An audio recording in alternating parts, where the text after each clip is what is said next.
శ్రీ మహాగణాధిపతయే నమః. శ్రీ మహాసరస్వత్యై నమః. శ్రీ గురుభ్యో నమః.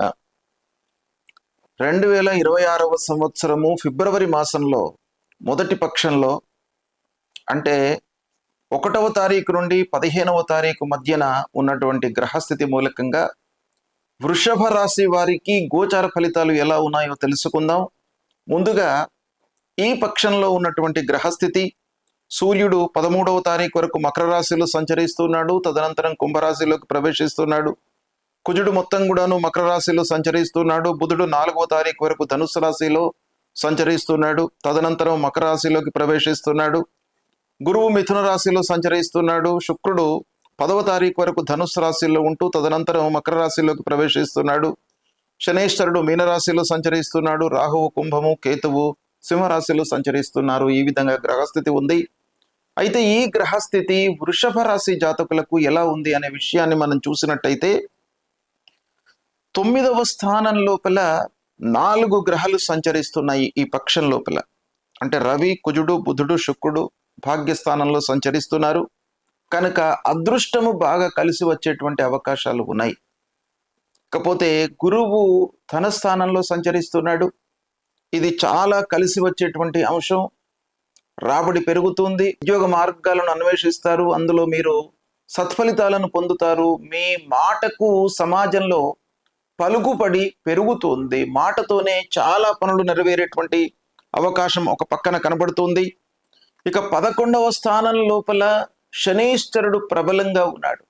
కనుక మీ కోరికలు, డిజైర్స్ అన్నీ కూడాను ఈ పక్షం లోపల తీరేటువంటి అవకాశాలు బాగా కనబడుతున్నాయి. ఇక రాహువు మూలకంగా కొంత మీరు శ్రమించవలసి వస్తుంది. 10వ స్థానంలో రాహువు గనక మీరు కష్టపడినట్టయితే, మీ ఎఫర్ట్స్ను పెట్టినట్టయితే మీరు అందులో సత్ఫలితాలను పొందే అవకాశం కనబడుతుంది. ఇక కేతువు మూలకంగా ఇంటి విషయం లోపల, గృహోపకరణ వస్తువుల విషయమై కానివ్వండి, ఇంటికి సంబంధించినటువంటి మరమ్మతుల విషయంలో కానివ్వండి, కొంత ఖర్చులు గోచరిస్తున్నాయి. ఓవరాల్గా మనం చూసినట్టయితే రాబడి పెరుగుతుంది. శుభకార్యాలు జరిగేటువంటి అవకాశాలు ఉన్నాయి. ఆధ్యాత్మికత వైపుకు మీ మనస్సు పరుగెడుతోంది. అంటే దేవుడి పైన, గురువు పైన భక్తి ప్రపత్తులు పెరుగుతాయి ఈ పక్షంలో. ఇక కుటుంబం లోపల మీకు అనుకూలమైనటువంటి వాతావరణం ఉంటుంది.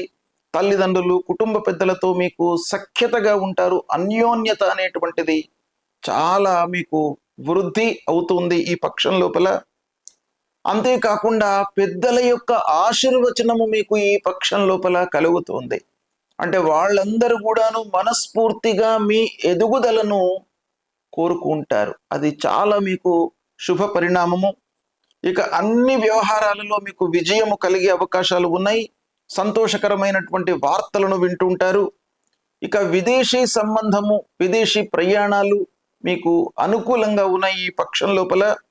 ఆరోగ్యం నయమవుతుంది.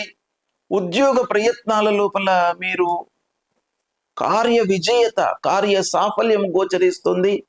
ఇక ఉద్యోగంలో ఉన్నటువంటి వారికి అభివృద్ధి కనబడుతుంది. వ్యాపారం చేస్తున్నటువంటి వారికి కూడాను ఈ పక్షము బాగా కలిసి వస్తుంది. అందులో అభివృద్ధి కనబడుతుంది. లాభాల బాటన మీ వ్యవహారము కొనసాగుతుంది.